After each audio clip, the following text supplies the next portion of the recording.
صرف اور صرف ایک مقصد ہے کہ میں اپنی قوم کو آگاہ کرنا چاہتا ہوں کہ جس طرح ہماری معیشت تیزی سے نیچے جا رہی ہے، اگر اس ملک کے اندر سیاسی استحکام نہ آیا، مجھے یہ خوف ہے کہ یہ ادھر پہنچ جائے گا کہ اس کو کنٹرول کرنا، اس کو پھر گرنے سے روکنا سب کے لیے مشکل ہو جائے گا۔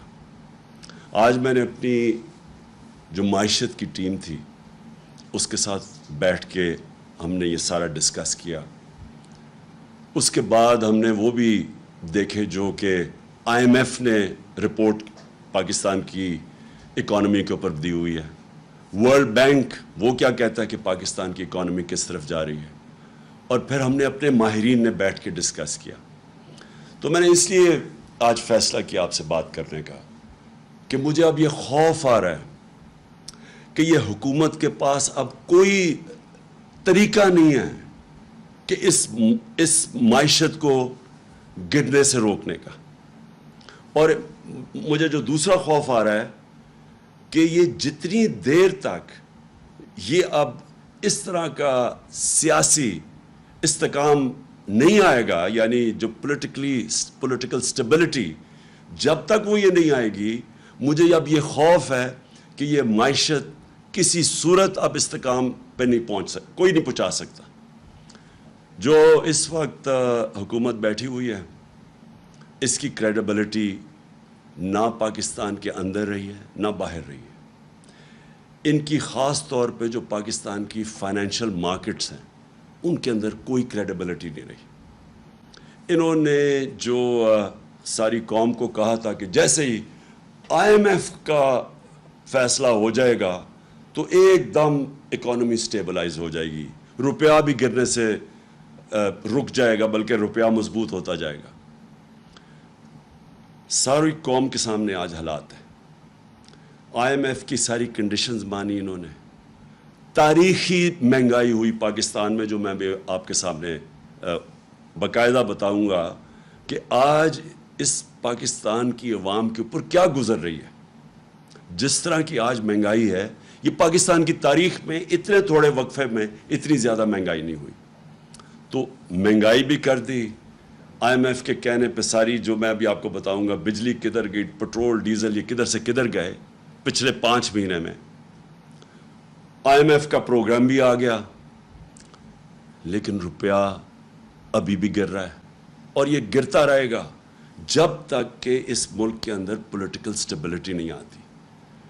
آج اگر الیکشنز ڈیلے کرتے جائیں، کہیں کہ جی ہم کوئی بہانہ مار دیں کہ جی یہ ہے وہ ہے سیلاب ہے الیکشن نہیں ہو سکتا، جو بھی آپ جو بہانہ ماریں، صرف اور صرف پاکستان کو نقصان ہو رہا ہے۔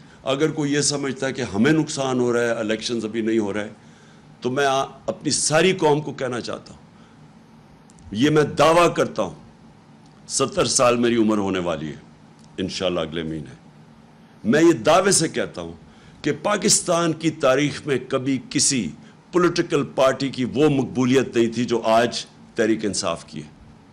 میں یہ دعویٰ کرتا ہوں کہ سارے پاکستان کے اندر اگر ایک فیڈرل پارٹی ہے جو سارے پاکستان کو اکٹھا رکھ سکتی ہے، وہ تحریک انصاف ہے۔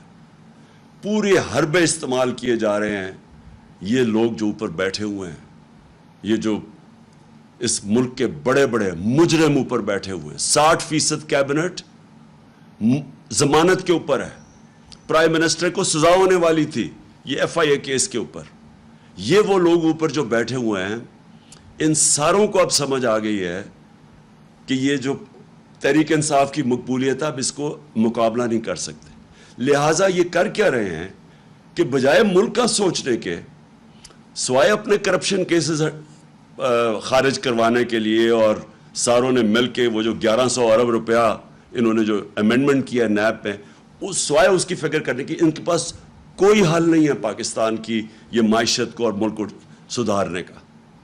میں آج آپ کے سامنے یہ جو دعویٰ کرتے ہیں کہ جی ہمیں بہت بڑا مشکل پاکستان ملا، ہمیں تو پتہ نہیں بارودی سرنگیں مل گئیں، شہباز شریف جس کو بہت شوق تھا پرائم منسٹر بننے کا، اور کئی ایسے یہاں لوگ بیٹھے ہوئے تھے وہ سمجھتے تھے کہ آئنسٹائن کے بعد دوسرا آدمی شہباز شریف آئے گا ایک دم سارا ملک ٹھیک کر دے گا. وہ سارے سب کو آج میں یہ کہہ رہا ہوں کہ یہ جو کہہ رہے ہیں کہ سارا کچھ ہمارے پہ ڈال رہے ہیں, میں آج آپ کو اسٹیٹکس سے بتاتا ہوں, فیکٹس اور فگرز سے, اعداد و شمار سے بتاتا ہوں کہ ہمیں کون سا پاکستان ملا تھا 2018 میں, یہ جو نون لیگ چھوڑ کے گئی تھی, اور ان کو کون سا پاکستان ملا تھا. یعنی ہم جب گئے تھے اپریل میں تو تب پاکستان کے کیا حالات تھے. یہ کہتے ہیں نا بہت برے حالات تھے. جب 2018 میں جب ہمیں پاکستان ملا تھا تو جو ہمارے ریزروز تھے, جو اصل مسئلہ بھی آپ کی قوم کو بتا دوں, مسئلہ کیا ہے؟ مسئلہ یہ ہے کہ بیرونی خسارہ ہے جس کو کہتے ہیں کرنٹ اکاؤنٹ ڈیفیسٹ. جتنا آپ کا بیرونی خسارہ بڑھتا جاتا ہے آپ کو اپنے ریزرو سے پیسے دینے پڑتے ہیں, ریزروز کم ہوتے جاتے ہیں, اور جیسے جیسے ریزروز کم ہوتے جاتے ہیں روپے پہ پریشر پڑ جاتا ہے, روپیہ گرنا شروع ہو جاتا ہے, ڈالر مہنگا ہونا شروع ہو جاتا ہے.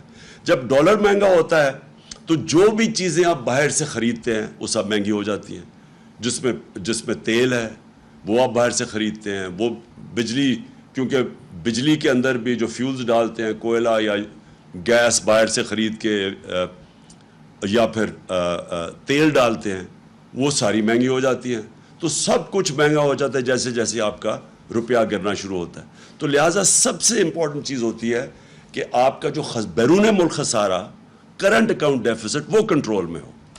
اب یہ جب ہمیں ملا تھا پاکستان کی تاریخ کا سب سے بڑا بیرونی خسارہ تھا, 20 ارب ڈالر کا خسارہ تھا. ان کو یہ کہتے ہیں نا بڑا مشکل وقت ملا تھا. ان کو جب اپریل میں جو انہوں نے سازش کر کے ہماری گورنمنٹ گرائی تو ان کو جو کرنٹ اکاؤنٹ ڈیفیسٹ ملا تھا, بیرونی خسارہ, وہ تھا 16 ارب ڈالر. اب یہ سمجھنا ہے, ہمیں 20 ارب ڈالر ملا, ان کو 16 ارب ڈالر ملا. ہم ان کی ووٹ آف نو کانفیڈنس سے پہلے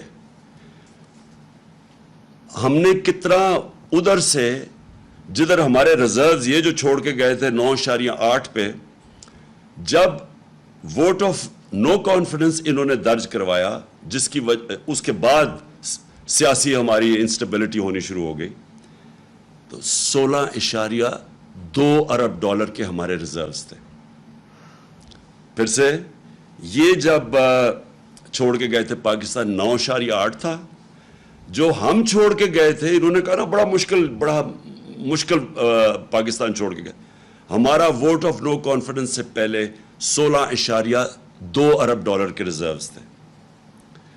آج یہ IMF کا ڈیل بھی سائن کر بیٹھے ہیں اور آج ریزروز ہیں 8.8 پہ. اس کے بعد جو اب آپ کا جب بیرونی خسارہ ہوتا ہے تو آپ کیسے وہ کم کرتے ہیں؟ آپ کیسے کم کرتے ہیں؟ دو ہماری بڑی چیزیں, ایک ہم ایکسپورٹ کرتے ہیں تو وہ ڈالرز آتے ہیں, اور دوسرا بیرون ملک پاکستانی ہمیں ریمیٹنسز بھیجتے ہیں, وہ جو پیسہ بھیجتے ہیں. یہ جب چھوڑ کے گئے تھے تو یہ یاد رکھیں 20 ارب ڈالر کا خسارہ, لیکن ریمیٹنسز کتنی تھی اوورسیز؟ 19 ارب ڈالر کی, اور ان کی ایکسپورٹس کتنی تھی؟ 24 ارب ڈالر کی. ہم جب چھوڑ کے گئے 20 سے کم خسارہ کیا, 4 ارب ڈالر کم کیا 16 پہ, لیکن ہماری آمدنی کدھر پہنچ گئی؟ 19 ارب ڈالر سے ہماری ریمیٹنسز گئی 31 ارب ڈالر پہ. 12 ارب ڈالر کی ہم نے مزید اور آمدنی کی, یعنی ہمارے پاس زیادہ پیسے کیے اپنے یہ قرضے واپس کرنے کے لیے.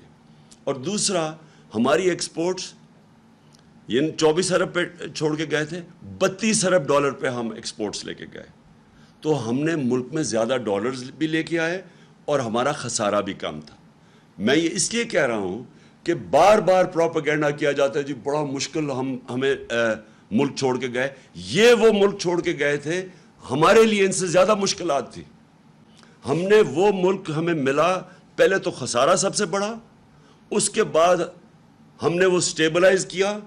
اس کے بعد کرونا آ گیا. 2 سال کووڈ-19 دنیا کا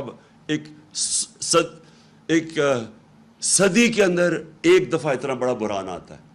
2 سال ہم اس بحران سے بھی گزرے. ہمیں یہ اب سیلاب کا ان کا بحران آیا ہوا ہے, یہ جو خاص طور پہ سندھ میں اور خیر سارے قوم کا ہے اس وقت مشکل وقت سے. لیکن ذرا ان کا اب رسپانس دیکھیں اور ہمارا رسپانس دیکھیں. جو ہمارا کووڈ-19 کا بحران آیا تھا, دنیا نے ایکنالج کیا کہ پاکستان وہ 3 ٹاپ ملکوں میں تھا جس نے سب سے بہترین اتنا بڑا کرائسس کا مقابلہ کیا. ہم نے کیا کیا انسینٹیوز دی, ہم نے کیسے اپنے لوگوں کو ان کا روزگار بچایا, ہم نے کیسے کنسٹرکشن انڈسٹری کو انسینٹیوائز کیا, ہم نے کیسے بڑی کمپنیز کو قرضے دیے تاکہ وہ لوگوں کو بے روزگار نہ کرے. سارے برِ صغیر میں جس ملک میں نے سب سے زیادہ روزگار دیا کووڈ-19 کے بعد وہ پاکستان تھا, اور یہ ورلڈ بینک کی رپورٹ ہے.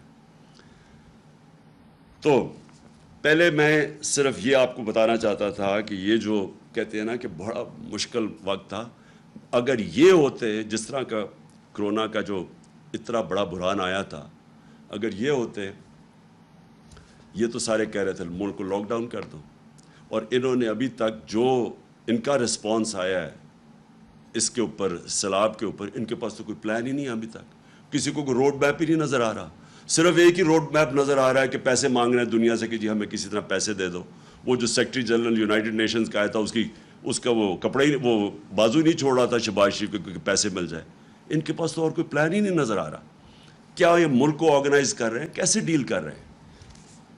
دوسری چیز, جب ہم چھوڑ کے گئے تھے, بلکہ جب ووٹ آف نو کانفیڈنس آیا تھا, تو ایکسچینج ریٹ پاکستان کا جو روپیہ تھا 178 روپے کا ڈالر تھا جب ووٹ آف نو کانفیڈنس انہوں نے کیا. آج ہے 236 روپے کا. کون سا اتنا قیامت آئی تھی کہ 178 روپے سے 236 پہ پہنچ جائے. اس کے بعد میں ذرا قوم کو اب بتا رہا ہوں کہ بجلی کتنی تھی. 16 روپے یونٹ تھی جب ہم چھوڑ کے گئے. 16 روپے یونٹ بجلی تھی. آج انہوں نے وہ بجلی پہنچا دی ہے 36 روپے پہ, اور اس کے اوپر جب ٹیکس لگتے ہیں تو لوگوں کے پاس جو بل آ رہے ہیں وہ دگنے سے بھی زیادہ آ رہے ہیں, اور یہ ہر انسان کو ہٹ کر رہا ہے. یہ عام سفید پوش کو بھی ہٹ کر رہا ہے, یہ انڈسٹری کو بھی ہٹ کر رہا ہے, یہ ٹیوب ویل پہ بھی ہٹ کر رہا ہے. یہ ہر جگہ اس وقت یہ جو بجلی کے انہوں نے بڑھائے ہیں دگنی سے بھی زیادہ کر دی. اس کے علاوہ لوڈ شیڈنگ ہے, یعنی ایک تو بجلی مہنگی ہو گئی, اس کے علاوہ لوڈ شیڈنگ. کدھر گئی بجلی؟ یعنی بجلی غائب تو نہیں ہوگی. مقابلہ کا موازنہ کر لیں ہمارے میں اور ان کے دور میں کہ بجلی کتنی تھی. اب پیٹرول, میں بڑی بڑی چیزوں کی بات کر رہا ہوں جو کہ عام آدمی کو ہٹ کرتی ہے. جب ہماری حکومت تھی, عالمی منڈی میں تیل کتنے کا بک رہا تھا؟ $103 کا. عالمی منڈی میں $103 کا تیل مل رہا تھا, اور ہم کس قیمت پہ پٹرول دے رہے تھے؟ 150 روپے لیٹر. ہم کس قیمت پہ دے رہے تھے ڈیزل؟ 146 روپے لیٹر. آج کتنا ہے؟ آج عالمی منڈی کے اندر تیل $103 سے آ گیا $93 پہ. $10 کم ہو گیا. اور یہ کتنے پہ دے رہے ہیں آپ آج ڈیزل اور پٹرول؟ ڈیزل دے رہے ہیں 146 روپے. 100 روپیہ مہنگا ہو گیا ہے 146 روپے لیٹر پہ. اور پٹرول دے رہے ہیں 236 روپے لیٹر. انٹرنیشنل منڈی میں کم ہو گیا ہے, لیکن یہ پٹرول 150 سے گیا ہے 236, ڈیزل 146 سے گیا ہے 248 پہ. اور گیس کی قیمتیں ابھی بڑھ رہی ہیں, اور IMF کہہ رہا ہے کہ یہ 250% بڑھیں گی سردیوں تک. جو عام آدمی کو اس وقت سب سے زیادہ تکلیف ہو رہی ہے وہ آٹا ہے. آٹا دگنا ہو گیا. 1 کلو آٹا 50 روپے ہمارے دور میں 1 کلو آٹا تھا، آج وہ کراچی کے اندر 100 روپے لیٹر سے اوپر چلا گیا۔ 5 مہینے کے اندر یہ سب کچھ ہوا ہے۔ میں سوال یہ پوچھتا ہوں کہ کیا ہوا 5 مہینے میں کہ وہ کدھر سے کدھر قیمتیں چلی گئی ہیں۔ میں آپ کے سامنے بتا رہا ہوں، اور یہ صرف ساری چیز اور قیمتیں لے لیں۔ چاول گئے ہیں 100 روپے سے 225 روپے پہ، دالیں گئی ہیں جو عام آدمی، میں صرف وہ باتیں کر رہا ہوں جو عام آدمی جس کے اوپر رہتا ہے، 225 روپے سے 360 روپے پہ گئی ہیں دالیں۔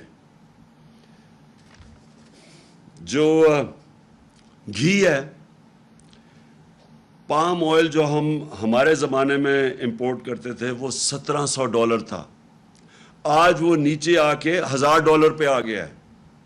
کم ہو گئی عالمی منڈی میں جو ہم امپورٹ کرتے ہیں پام آئل۔ ہمارے دور میں 450 روپے تھا، آج ہے 560 روپے۔ میں پھر سے وہ کہہ رہا ہوں، وہ جو چیزیں عام آدمی استعمال کرتا ہے۔ انفلیشن، یہ جو سب سے اس کی جو فگر ہے جس کو کہتے ہیں سینسٹیو پرائس انڈیکس، اپریل کے اندر 18% تھی جب ہم چھوڑ کے گئے، آج ہے 45%۔ سارا انہوں نے ہمارے اوپر کیمپین چلائی کہ بہت مہنگا ہو گیا پاکستان، مہنگائی ہو گئی، لوگوں کا گزارا مشکل ہے۔ ساتھ مجھے افسوس سے کہنا پڑتا ہے کہ ان کا پیڈ میڈیا، لفافے، میڈیا ہاؤسز جو اس کیمپین اور پروپیگنڈا میں شامل تھے، انہوں نے ہر روز، آپ اٹھا کے دیکھیں اخبار، ہر روز اخبار میں پڑھو کہ جی یہ مہنگائی ہو گئی۔ ہم کہتے گئے کہ عالمی مہنگائی ہے، میں کہتا گیا کہ دنیا کے اندر ایک کووڈ-19 کے بعد ایک کموڈٹی سپر سائیکل آیا، دنیا میں مہنگائی ہوگی، میں ہر جگہ بتاتا گیا۔ انہوں نے مسلسل مہنگائی مارچ، دھرنے دو، گورنمنٹ گراؤ، یہ لوگوں کا معاشی قتل کر دیا۔ آج یہ سوچ لیں کہ یہ جو سینسٹیو پرائس انڈیکس ہے، یہ سب سے زیادہ وہ اللہ نے ان کو ایکسپوز کیا، کیونکہ ان کا مقصد تو تھا ہی نہیں، مہنگائی دور کرنا تو ان کا مقصد تھا ہی نہیں، وہ تو ایک بہانہ تھا۔ انہوں نے اپنے کرپشن کے کیسز بچانے تھے، جو 1100 ارب روپے کے ان کے اوپر کرپشن کے کیسز تھے، جو 60% کیبنٹ ضمانت پہ ہے۔ ان کی جناب 18% سے سینسٹیو پرائس انڈیکس گئی ہے 45% پہ۔ یہ پاکستان کی تاریخ کی سب سے زیادہ مہنگائی ہے۔ کون سا قیامت آئی تھی؟ میں نے آپ کو بتا دیا ہمیں کیا ملا تھا اور ان کو کیا ملا ہے۔ یہ کیسے جسٹیفائی کرتے ہیں؟ پھر آگے چلے جائیں۔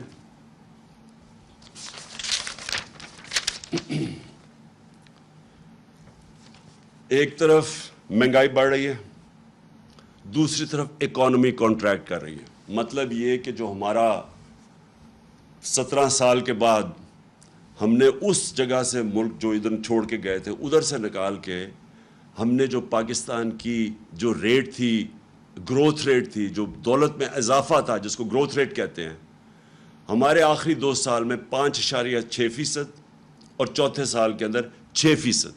17 سال کے بعد یہ پاکستان کی سب سے بہترین اکنامک گروتھ تھی، 17 سال کے بعد۔ اب یہ مجھے بتائیں کہ آج پریڈکٹ کر رہے ہیں کہ 0.6% پہ گروتھ ریٹ چلی گئی ہے، یعنی وہاں سے گر کے نیچے آ گئی ہے۔ اس کا مطلب کیا ہے؟ گروتھ ریٹ کیوں گرے گی؟ میں اب آپ کو بتاؤں۔ جو ٹیلی فون کی انڈسٹری اور جو گاڑیوں کی انڈسٹری ہے، اس میں 50% وہ بند ہو گئی ہے، یعنی وہاں بے روزگاری اب پھیل رہی ہے۔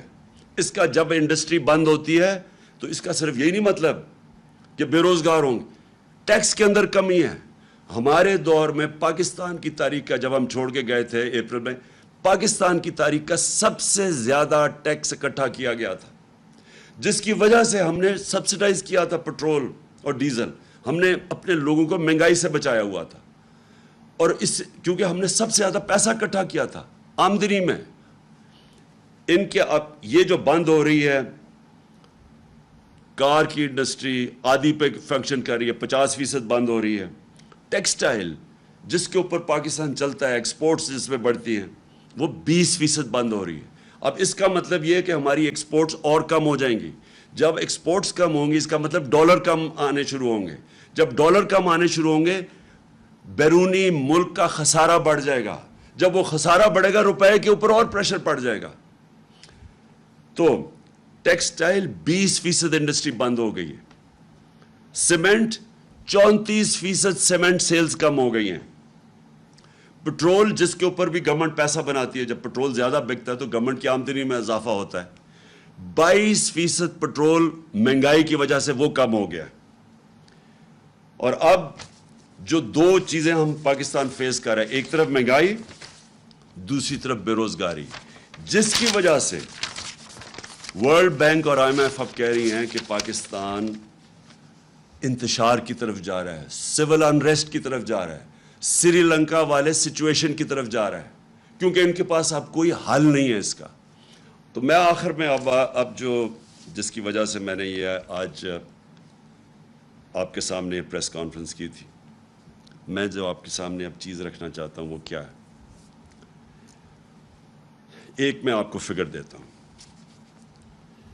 ایک ہوتی ہے انٹرنیشنلی ایک ملک کی رسک ہوتی ہے, یعنی اگر ہم اس ملک کو قرضہ دیں تو وہ کیا چانس ہے وہ قرضہ واپس کرنے کی, اس ملک کو وہ کیا اس کے پاس اتنی سکت ہے کہ وہ قرضہ واپس کر سکتی ہے. پاکستان کی جو فائنینسنگ ہے, یعنی ہمیں ہر سال, اس سال ہمیں $30 ارب ہمیں فائنینس کرنا ہے. یعنی $30 ارب کی ہم نے جو ہمارے اوپر لائبلٹیز ہیں, ہم نے جو قرضے لیے ہوئے ہیں, ان کی قسطیں ہیں, ان کے اوپر جو سود دینا ہے, وہ ہے $30 ارب. IMF, ورلڈ بینک اور ایشین ڈیولپمنٹ بینک, ان کا جو ملا کے بھی ہمارے پاس پیسہ آئے گا نا, کیونکہ ہم نے IMF ڈیل سائن کر دی ہے, وہ بنے گا $8 ارب. باقی $22 ارب ہمیں دنیا سے فائنینس کروانا ہے. اب یہ جو میں اپنی جو مجھے خطرہ اب نظر آ رہا ہے, میں اس لیے یہ پریس کانفرنس کی ہے, جو رسک ریٹنگ ہوتی ہے نا, جو انٹرنیشنلی جو ادارے ہیں, کریڈٹ ریٹنگ ادارے ہیں, موڈیز, فچ, یہ جو ادارے ہوتے ہیں یہ ریٹ کرتے ہیں کہ اس ملک کی یہ ہمارے دور میں ہماری کریڈٹ ریٹنگ پازیٹیو تھی, جب سے ہم گئے ہیں وہ نیگیٹو پہ آ گئی ہے.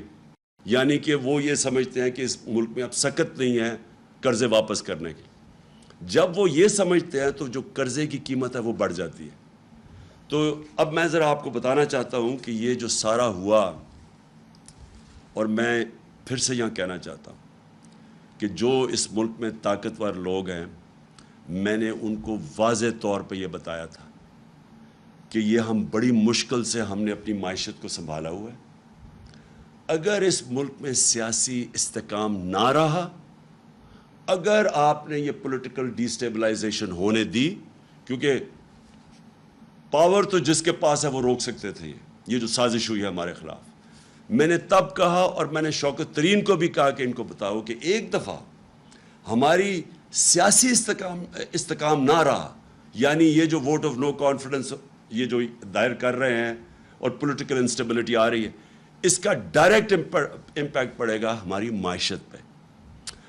معیشت جو ہوتی ہے وہ ریلیٹڈ ہوتی ہے آپ کی سیاسی استحکام کے ساتھ. جیسے ہی آپ کا سیاسی استحکام بکھرتا ہے, معیشت بھی بکھرتی ہے, لوگوں کا کانفیڈنس چلا جاتا ہے. تو میں یہ ذرا آپ کو فگر دیتا ہوں کہ ہماری رسک ریٹنگ 4 مارچ کو 5% تھی, یا صرف 5% لوگ سمجھتے تھے کہ ہم اپنے قرضے یعنی واپس نہیں کر سکیں گے, یعنی رسک ہے پاکستان, صرف 5%. جیسے ہی انہوں نے vote of no confidence table کی اسمبلی میں, 4 دنوں کے اندر وہ وہاں سے گئی 5% سے دگنی ہو کے 9% پہ چلی گئی, صرف کیونکہ جیسے ہی ان کو لگا کہ اب پولیٹیکلی سٹیبل نہیں ہوگا ملک, پولیٹیکل انسٹیبلٹی ہوگی, دگنی ہوگی رسک ریٹنگ. اور آج کیا ہے, آج پاکستان کی جو رسک ریٹنگ ہے 22.7 ہے. 22.7 کا مطلب یہ ہے کہ ہمارے لیے باہر سے یہ جو ہمارا $30 ارب کی فائنینسنگ کروانی ہے, اس کو فائنینس کرانا مشکل ہو جائے گا. جو بینکس ہیں وہ ہمیں پیسے دیتے ہوئے ڈریں گے, کیونکہ رسک پہنچ گئی ہے 22.7%.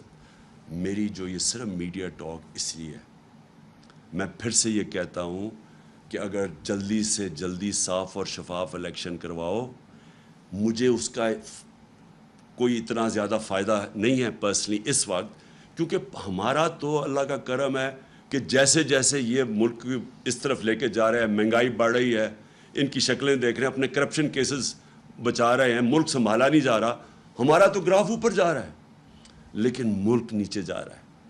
اور یہ جو میں نے آپ کو بتایا کہ اگر اس ملک میں پولیٹیکل سٹیبلٹی نہیں آتی، یہ اس کی اکانومی اب سٹیبلائز نہیں ہونے لگی، ہماری جو اکانومی ہے، جو ہماری معیشت ہے، یہ اب نیچے جائے گی، اور نظر آ رہا ہے کہ مارکیٹ کو کوئی اب اعتماد ہی نہیں ہے، نہ اندر مارکیٹ کو اعتماد ہے نہ باہر۔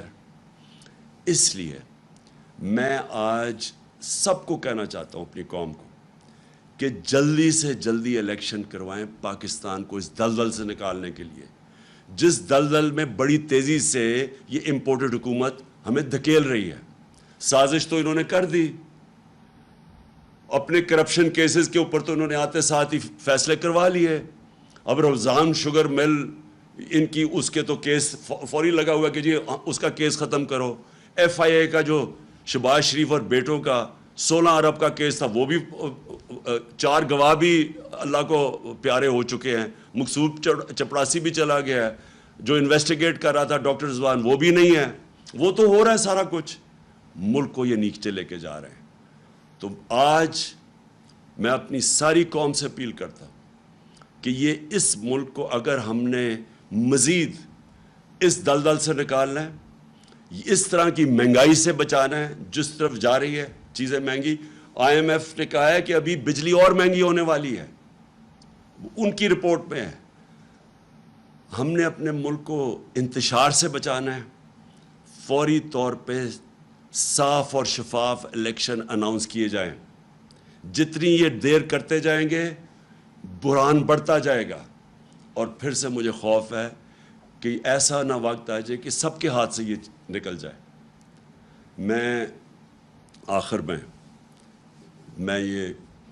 میں صرف ایک چیز سے ختم کرتا ہوں کہ بجائے اس کے کہ ہم صبر سے یہ ساری جس طرح کے ہمیں دیوار سے لگایا جا رہا ہے، کیسز کی بارش ہوئی ہے، کبھی دہشت گردی کا کیس اور کبھی کوئی کیس، اور ہر دوسرے دن کوئی نئی ایف آئی آر، اور جو ہمارے لوگوں کے اوپر دبایا جا رہا ہے، میڈیا ہاؤسز، میڈیا کے اندر جو صحافی جو لگتا ہے کہ ہمیں سپورٹ کر رہے ہیں، ان کے پیچھے پڑے ہوئے ہیں۔ اس سے ملک نہیں سدھرنے لگا۔ اگر کسی کا خیال ہے کہ یہ فیشسٹ ٹیکٹکس سے یہ کسی طرح یہ زیادہ دیر ٹھہر جائیں گے، یہ ملک کو ہی نقصان پہنچا رہے ہیں۔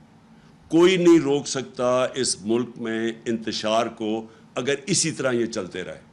اور میں دیکھ رہا ہوں جس طرح دیوار کے خلاف لگایا جا رہا ہے، میں آج صرف اس چیز پہ ختم کرتا ہوں کہ یہ زیادہ دیر اب ہمارا صبر نہیں رہے گا۔ اگر یہ اسی طرح چلتے رہے اور ملک کو اسی طرح نیچے لے جاتے رہے تو ہمیں پھر ایک کال دینی پڑے گی اپنی عوام کو۔ پاکستان پائندہ باد۔